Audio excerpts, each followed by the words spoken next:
Hello and welcome to the straight out of nowhere Scooby Doo meets Courage the Cowardly Dog Spoilercast from the GigaBoots Podcast Network. I'm your host, Dan Video Games, and with me is Bob. Ruh-roh. From GigaBoots, KZ from KZExcellent.com. And Mr. Feel from Mr. Feel's Wild Ride. I'm LeQuack, I guess. That feels the most fitting. It's gonna be that, or I didn't vote for this podcast. We definitely didn't relate you to things at all. Once we started at this is probably Feel's house, we moved on to this is how Feel would greet a mayor he never voted for. That is 100% correct. Yeah, at one point you're like, Feel at 50. I really enjoy the part where it's like the mayor goes, "We didn't invite you here," and then he goes, "Well, that's good because I didn't vote for you either, so I guess we're even." It's really good. And he's like, and then he tells a knock-knock joke about it later. Yes.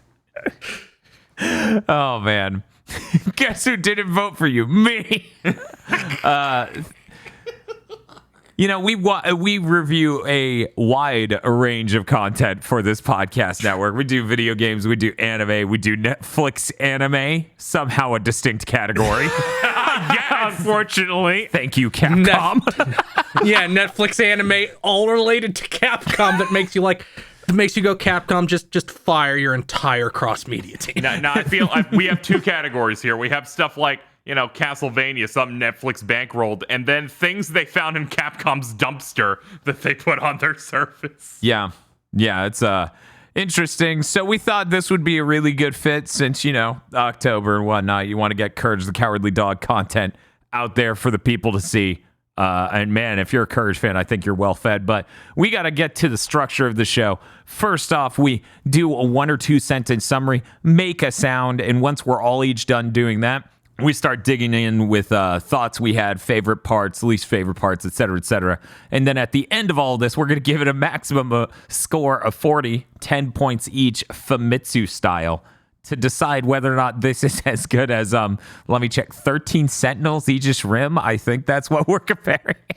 We have to compare it to whatever our highest bar for media is, which might in fact be Rise of Skywalker. Are you serious? I don't know. I feel if we rank only media we've watched, I think that might be our highest one. That is fucking... We need to branch the fuck out. Yeah. Yes.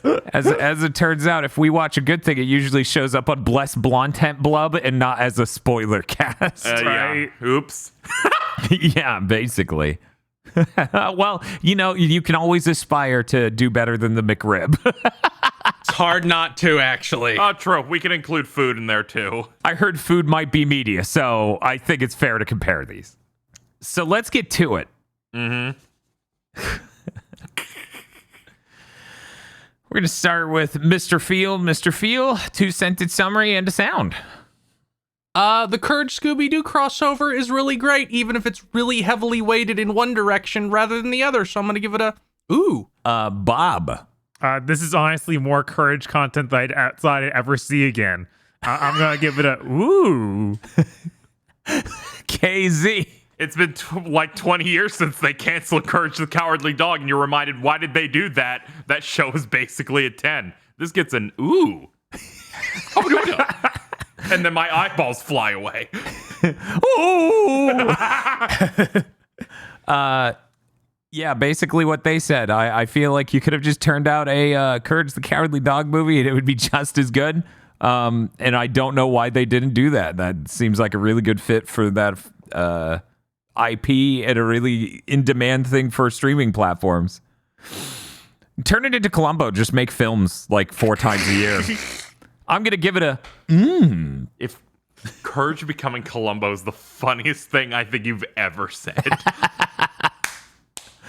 It's like Cartoon Network spinning up their ABC. What did they call it? Like weeknight movie? Like they added such a specific branded term for what Columbo was. Yeah, this Columbo thing's killing me. You're very perceptive, small dog.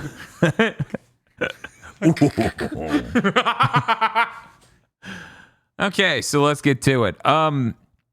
I was not certain that I would enjoy this. I was hopeful because it's Courage. I love Courage and I love Scooby Doo.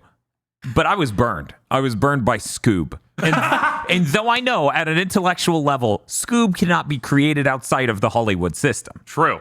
Part of me just went, I've been burned by Scooby Doo. I'm not sure whether I'm going to. And the moment I turned to realize I would like this was the moment that the Courage the Cowardly Dog panic theme started playing in Scooby-Doo's head, driving him insane and making him dance. Yeah, that would be in the first 80 seconds of the movie. Yeah, no, it was pretty good. And I really like Scooby-Doo, immediately runs off, and Daphne just goes, sorry we couldn't finish this correctly. It's a family emergency. We have to go. And the killer clown who's stealing money from banks is just like, nice.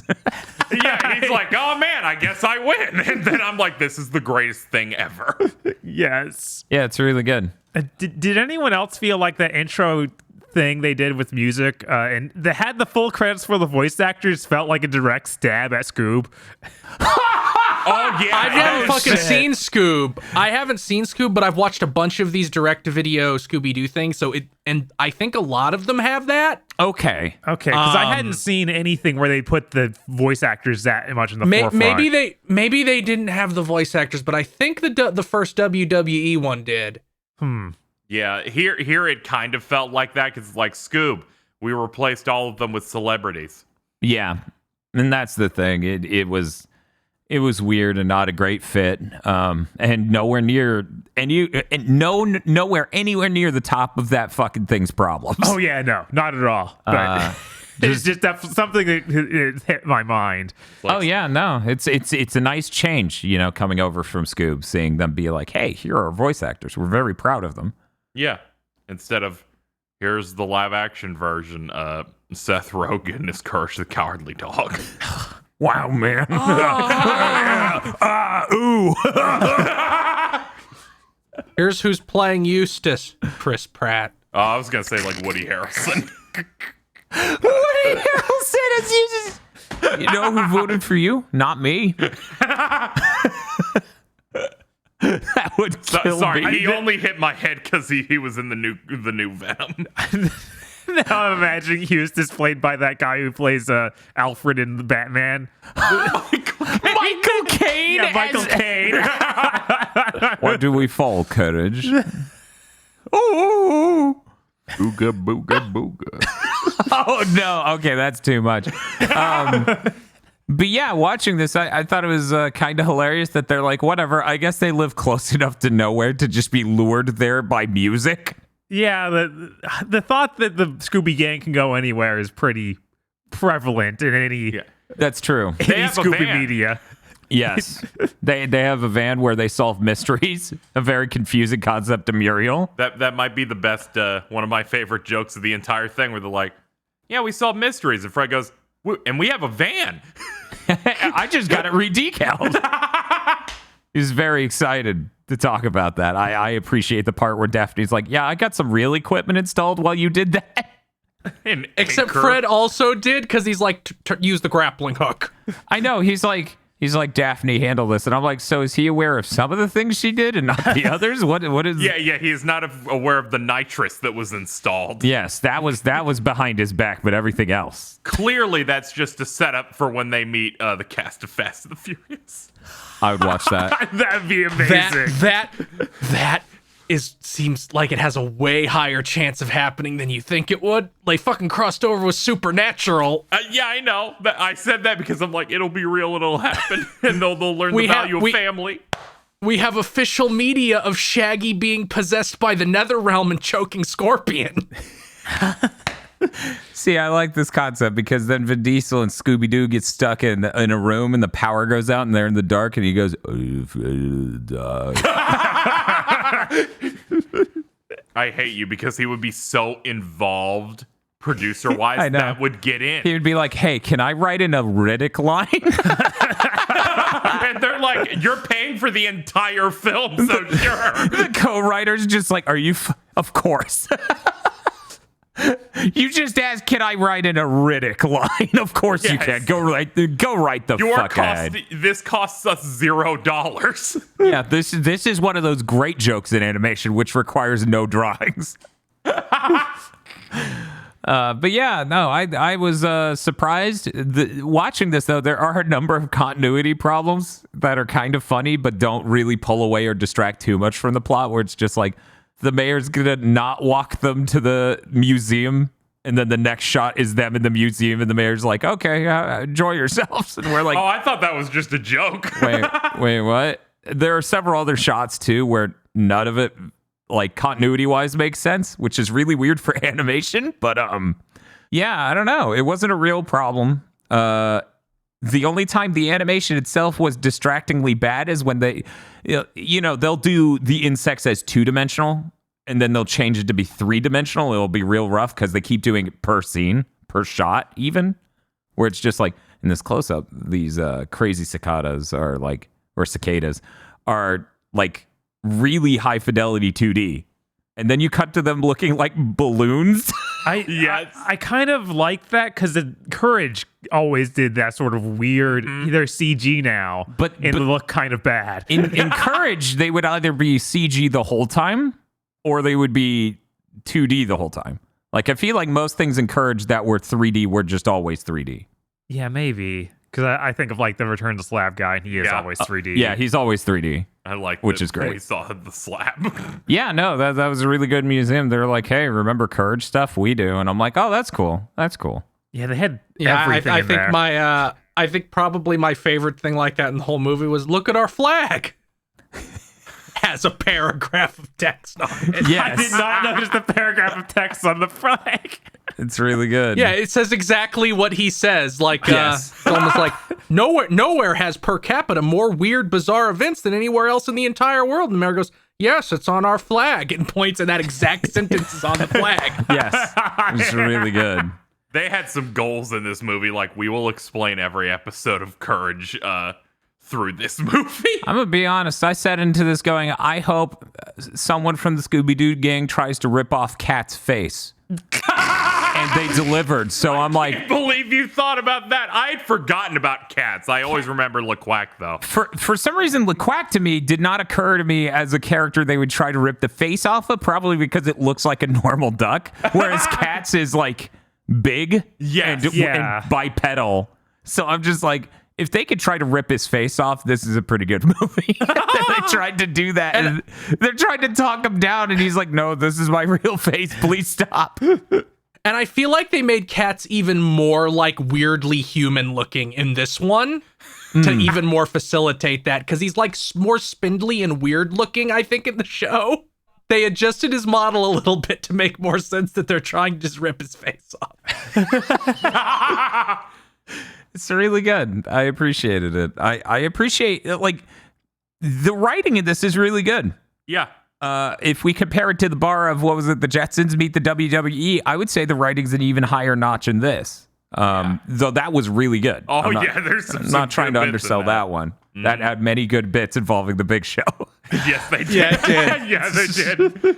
But yeah, no, I was kind of surprised, because while I've seen animated Scooby Doo movies before that were really good, I think the writing here was really top notch. Like, it was a lot of laughter watching that, you know? Yeah, I was surprised how well they mixed them. Like, I was a little worried at the very beginning of where Scooby wasn't understanding human language anymore. I thought that would be a bit for the whole thing. I forgot about that, where it's just like, Scooby Doo. They're doing the Charlie Brown thing. It's literally the same sound effect. Yes. Yeah. Want, Scooby Doo. It's really good. He's just losing his mind, so now he can't understand people, and he processes them like Courage talks, basically. Yes.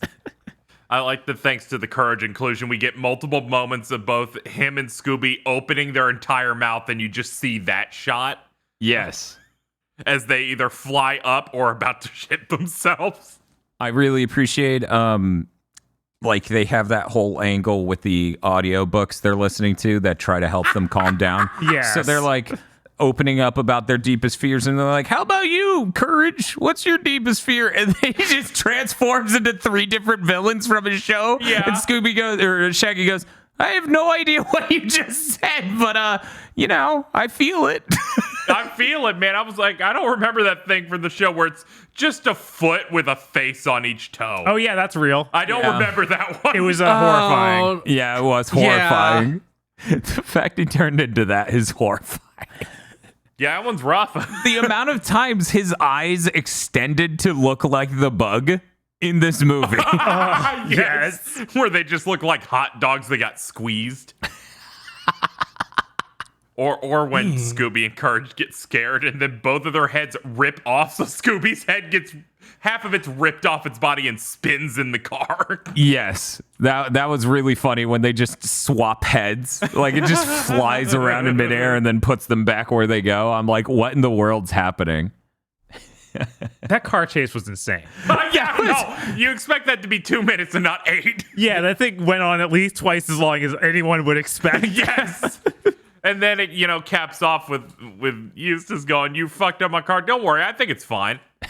That whole sequence was like like I just could only think of them fighting the Wheel of Fortune in Stardust Crusaders because it even ends almost the same way.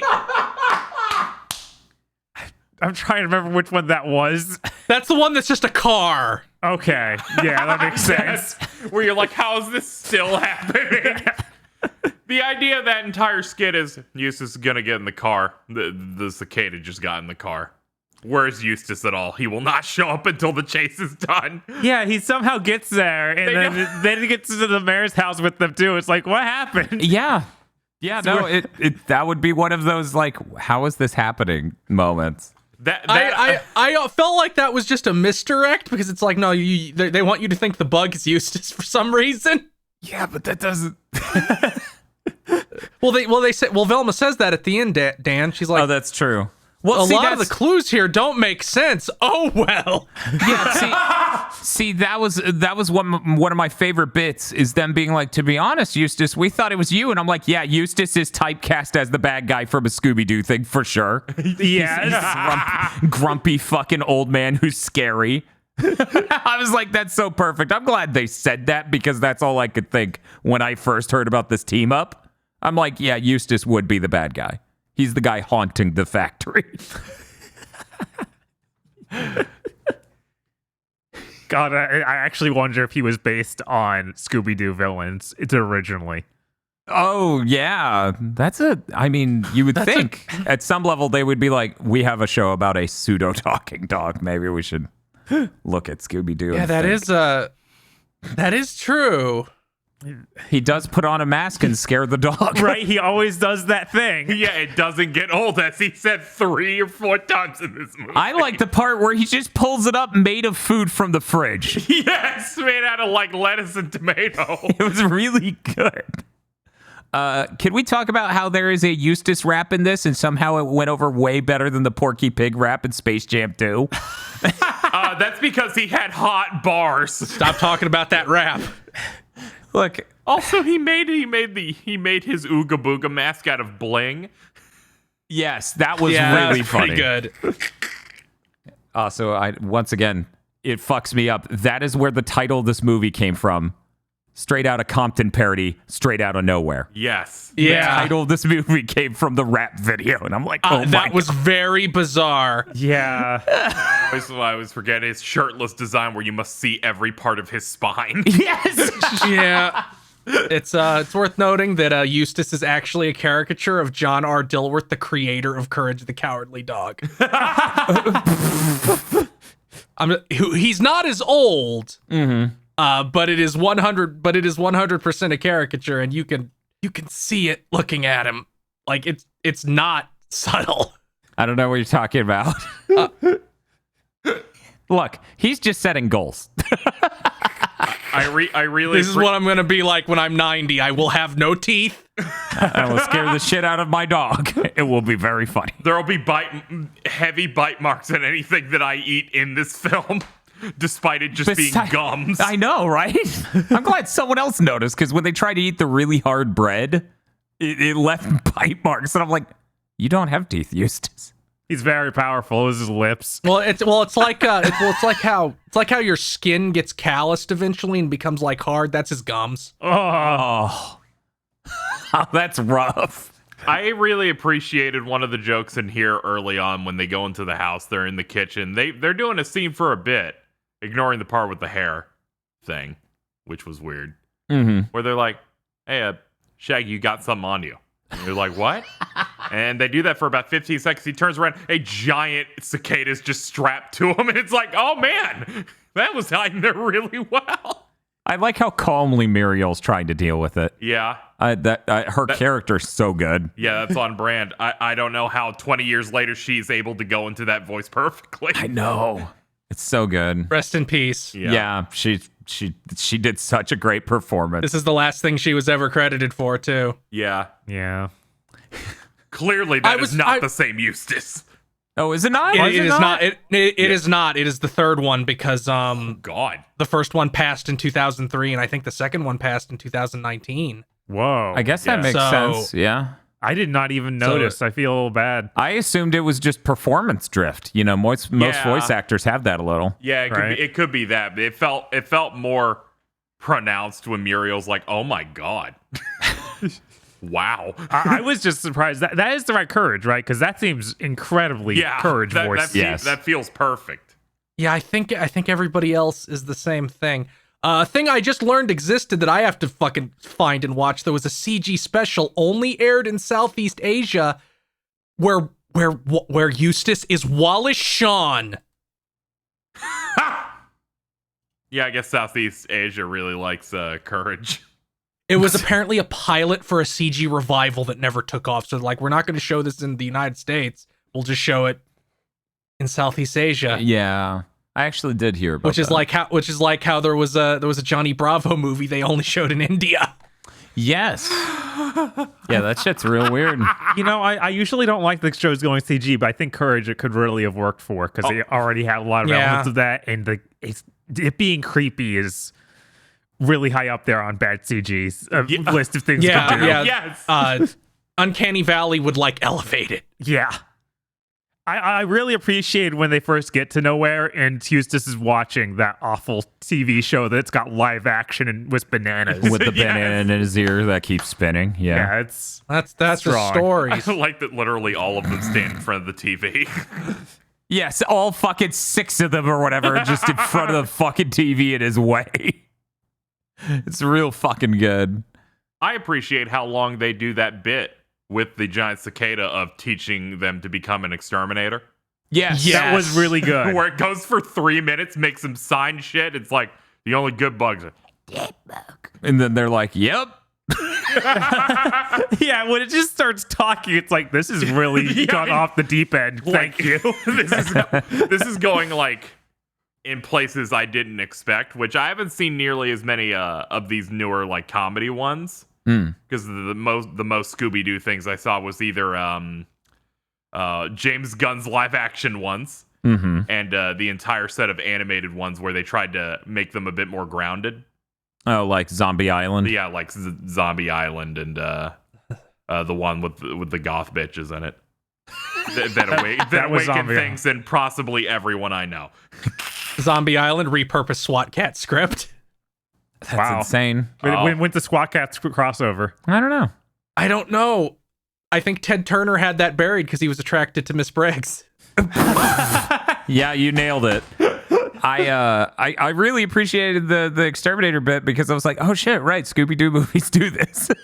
Like, yeah, it had been so long since I saw one that didn't. Yeah, right. Like at the classic Scooby Doo joke, but I feel like this is it. Maybe executed better than ever before. Yes, they do that and immediately transition to the door section. Yes, I really enjoyed the door section, but I feel like the song didn't hit me as hard as I feel like it could have. Like, I feel like they could have done better. Yeah. It could have been something like, Today Is All Right for Tonight. They could have just played a song like that while they run around, or we need to actually license some Beatles again. While I was stuck on Paramount Plus, paying the tax I pay for watching the Harper House, which is really good for anyone who's listening to this, maybe check that out. I see Daria's on there.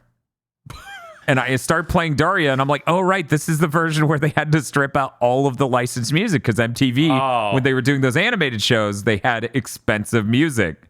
They had real-ass music. I was struggling to find the through line in this sidebar, and I'm so glad there is one. There is a through line, yeah. I had no faith. It was just this moment of like, oh, right, no, they can't. Of course not. And like, we're not just going to start playing Teen Spirit in the middle of a fucking animated cartoon. But yeah, it would have been nice if they got a slightly better song for that. I agree with you, Bob. Elsewise, I felt like the soundtrack was pretty good. Yeah. Even when it becomes a music video during the ending subterranean segment. God, now I'm just thinking of how many times they'll use the Courage theme. Mm-hmm. Like, that's always really good. Yes. The entire time they're digging to it. Yes. And I'm like, they're just shaking their ass downward. Yes, it's really good. The Courage Panic theme. Yeah. I appreciated that the intro was repurposed as an infomercial, like about the city. Yeah, that was good. That was like, oh man, how fucking solid. So many just really smart things. And I was a little worried they would try and over-explain stuff in Courage. But they touch on that a little bit, but it doesn't feel like... It feels like this is part of it, but this isn't the entire reason Nowhere is the worst place in the world. It's just, they're a like, good chunk of most of it is from a dumb rock.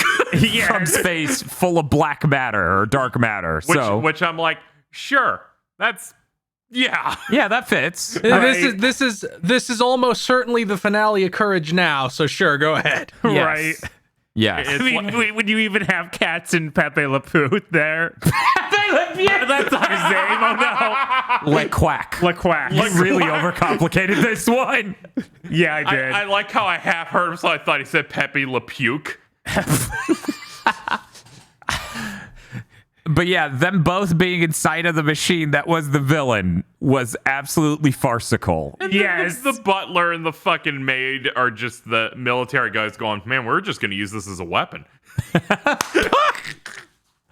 Yeah, no, it was really good. I appreciated this. It was very, very funny. Genuinely hilarious at times. My expectations coming in were not nearly as high as this hit. Yeah. You know? Yeah, I was worried whenever we do something available on VOD for a spoiler cast. Usually it ends up us running into a wall, but thankfully Capcom didn't make Scooby Doo. Yes, thank Christ. Yeah. Thankfully, these Scooby Doo things are usually winners. The only one that I've seen that I didn't really like was the Blue Falcon one, which was bad. Oh, funny that you say that. Oh my God, really? They did a Blue Falcon one? Like Scoob, and also bad? They did a Blue Falcon one, and the reason I didn't like it is because like they didn't use what they do in every other crossover and make Blue Falcon a superhero. Here he's just like Adam West, and then Blue Falcon was a TV show, and I'm like, that's not fun. And then it also wasn't good. That's different from the direction they go in with Scoob. At least it's not the same exact mistakes Right. in both. I almost watched the where they're like, we made a sequel to the Zombie Island one, and then everyone's like, it's terrible. I'm like, okay. Damn it. They almost got me. They almost got me. Yeah. I can endorse the Batman Brave and the Bold one from a couple of years ago, and also both WWE ones. All three of those are really good. Now, I knew about the WWE ones. I did not know about the Batman Brave and the Bold crossover with Scooby Doo. Yeah, because it's a crossover with the show they had done, and that was like a pretty decent show also. So that's what I hear. Yeah, it's fun. Seriously, if we go the next 10 years without some streaming service be like, yeah, we'll pick up Courage the Cowardly Dog for like a limited run, I'll be surprised. I feel like you could make that. This didn't even have the creator in it, and now Thea White has passed, so I feel like this is plus true. This has like like the climax of this is Courage being brave, so I feel like this is like probably the sequel probably the finale for a while. Things always come back because Capitalism. Right. I was like, none of this matters to capitalism. But I mean, in your average episode of Courage the Cowardly Dog, he has to be brave because mole people or whatever grab Muriel and run. Right. They outwardly say it this time, but it does feel like a typical arc for him. Yes. At least it forms the character arc of this film. Like they have the whole self-help fear thing. Mm-hmm. Yeah, they give some nice arcs and developments for people, like how Courage's computer is gonna fuck Velma's iPad. God, that Velma was really good. slowly going insane because she can't figure out riddles. Yes. Is one of my favorite B plots in this. It's like the most Lisa Simpson-esque she's ever been. Yes. It's really good, actually. Yeah, I was actually waiting for a chance to bring that up. Thank you, Field. Yeah, I think that is possibly the individual character best arc. I really like the self-help book thing where it's like, are you in a room filled with furniture that's trying to eat you? Yes. Then I can't help. And then he goes into his pocket and puts an out to lunch sign on. Eustace tries hitting it with a hat. Yes, that's really good. Everyone's using aggressive tactics, hitting it with real shit, and then you got to use just hitting it with the hat, and it's like getting discouraged by that somehow. It's really good. Love that he leaves the movie for 30 minutes and announces it. Yeah. Yeah, it's more fuel for this is the villain, right? I also really appreciate how other people in that room defend themselves against the chair. Meanwhile, Courage just picks up Muriel and runs in circles. Very Courage core. Yep. Yeah, that car chase though. That was insane that it just kept going. that truck's so much better than their van. They clearly are prepping for that Fast and Furious crossover. Yes, they are. Absolutely. Okay, well, this was a shorter film, and a little bit fewer things to say about this than our usual content for the spoiler cast, because it's not, say, an animation nightmare or a script that is a train wreck. Yeah, it's not really, really bad. Yeah, it's not fascinatingly bad or bad at all. So let's go ahead and wrap things up. Did anyone have anything else they wanted to say before we end this? No, I'm good. Bark, bark. I'm fine. Okay, well, I'll go ahead and start. I thought this was really excellent. I would absolutely line up to check out more of these if they just keep making them. As both a Scooby Doo fan and a Courage fan, there was so much good fan service for Courage, and the characters were very faithful to themselves, which sometimes you end up with these Scooby Doo movies where it's not the case. I own Scoob on 4K Blu-ray. Anyways, I'm going to go ahead and give this an 8 out of 10. Shockingly hilarious the whole way through. Surprisingly good. Only underwhelming on the animation side a couple times. And yeah, it was really, really fun. Absolutely. 8 out of 10. Let's go to Bob. Yeah, I like this a lot. Like, I've missed Courage for quite a while. It was great to see it come back. I'm a huge fan of Scooby Doo, especially when it's good and self-referential and understands what it is. And this is just that constantly. I'm going to give this a 9. Nice. It was really, really refreshing to see this. The only thing is that one thing of like, they could have had some better music for that scene. Mm-hmm. But that's like it. Understandable. Next, we're going to go to Feel. I really liked this. I'm not a huge fan of Scooby Doo. I do like this and that, like I like the WWE things, and I liked what I saw of Mystery Incorporated. I haven't really watched the whole thing. And I like Courage a lot, so yeah, I'm gonna give this an 8. I think it really works in a lot of ways. And KZ. Yeah, I like this a lot. This was consistently funny throughout, where there was like a good bit happening every couple of minutes, it almost felt like. I like Courage and Scooby-Doo a lot, and I feel like it leveraged a good crossover, where clearly they're going to lean on what they're crossing over with more, and Courage directly feeds into Scooby-Doo in a way that it felt really natural throughout. So yeah, I really like this. I'm giving it a 9. Okay, that brings up the average to an 8.5. It got 34 points out of 40. Definitely recommendable, easily. Oh, yeah. I think the only way you're going to have a bad time is if you paid $5 to rent it and you're like, that's just too much money to rent a movie. I'm like, fucking, were you at Blockbuster? That's how much it costs to rent on streaming services right now. Yeah, Like, I agree with the idea that is too much to rent a digital movie. Yes, that's the thing. Like, I totally agree with someone who feels like that, especially when it was like, hey, you can buy this on like physical release. I think it was DVD, so obviously it wouldn't look as good, but it was like physical release right now for like $10. And I'm like, then why am I paying $5 to rent a digital copy? Yeah, it's upsetting they didn't make a Blu-ray. I would have paid $15 for a Blu-ray of this. Oh, yeah. Absolutely understandable. As someone who ended up with a 4K Blu-ray of Scoob, I could see buying this on normal Blu-ray.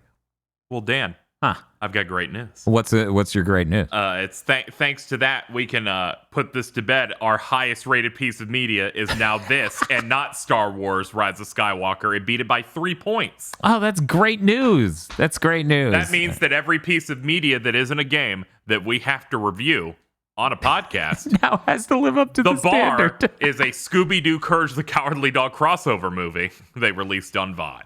Yeah, that seems fitting. It does. That seems fitting.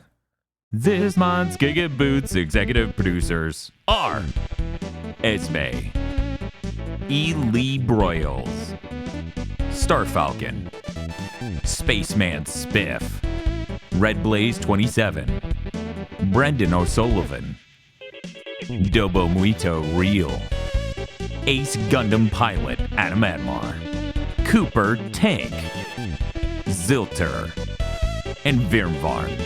Thank you very much to our executive producers. And also these gamers. If you want to be a gamer or ascend to God Kinghood, then head on over to patreon.com/gigaboots today.